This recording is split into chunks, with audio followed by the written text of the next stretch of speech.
Today we are going to get into the idea of cooking and chores while homeschooling, okay? And it's a lot. It's a lot, you guys. There's a lot going on. You're trying to make sure you've got everything cooked. Some of you are gonna be my meal preppers and you get all of my high fives.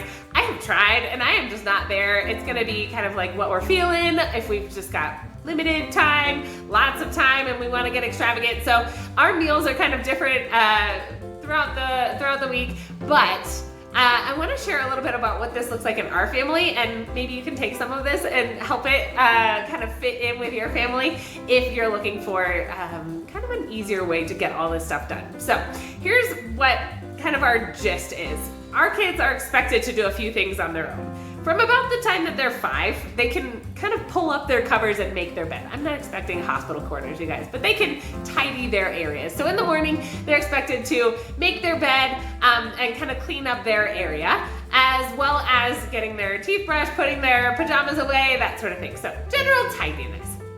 But when we get into chores, things like unloading the dishwasher, things like washing dishes, or sweeping, or doing laundry, right? I'm the one who's kind of doing the laundry, getting the clothes in and out of the washer, that sort of thing. But when the clothes come into the house and they are ready to be dispersed, I just dump them on the couch.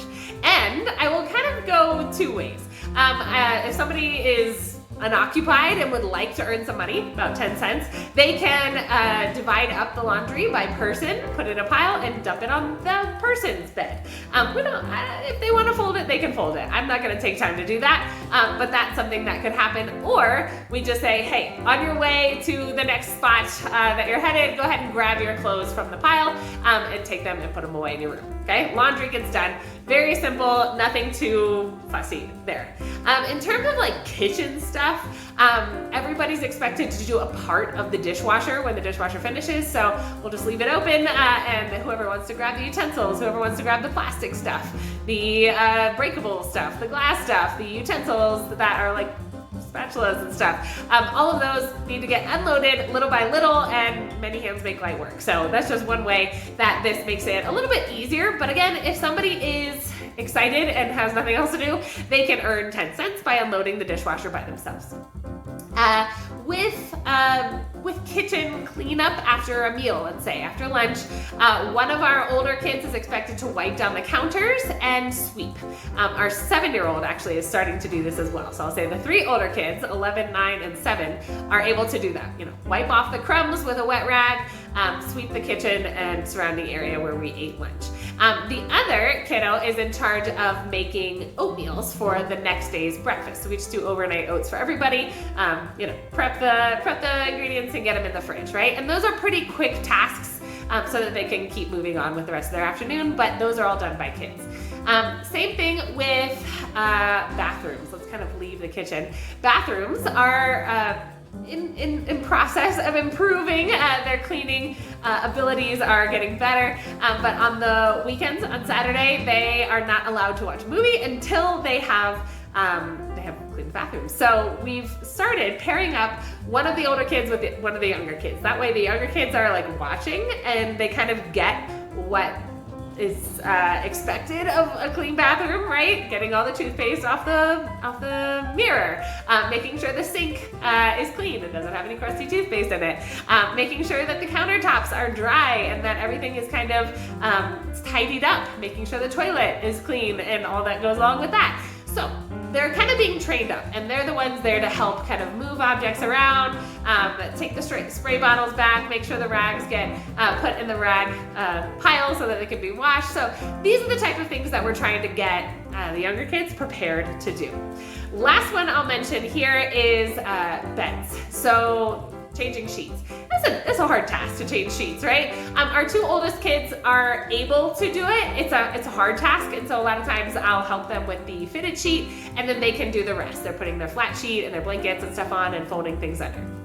The 2 younger kids are expected to strip their beds just like everybody else, but they are also expected to get out a new sheet pack, put it on their bed, and put the pillowcases on the pillows. That's it. I'll do the rest, but we'll do this every Saturday morning. They'll distribute their beds, leave everything in a pile, so that I can start the laundry process later.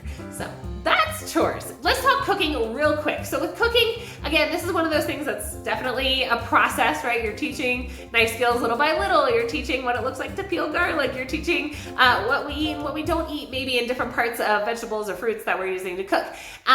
For our two oldest kids, they have begun making lunch once a week, each of them.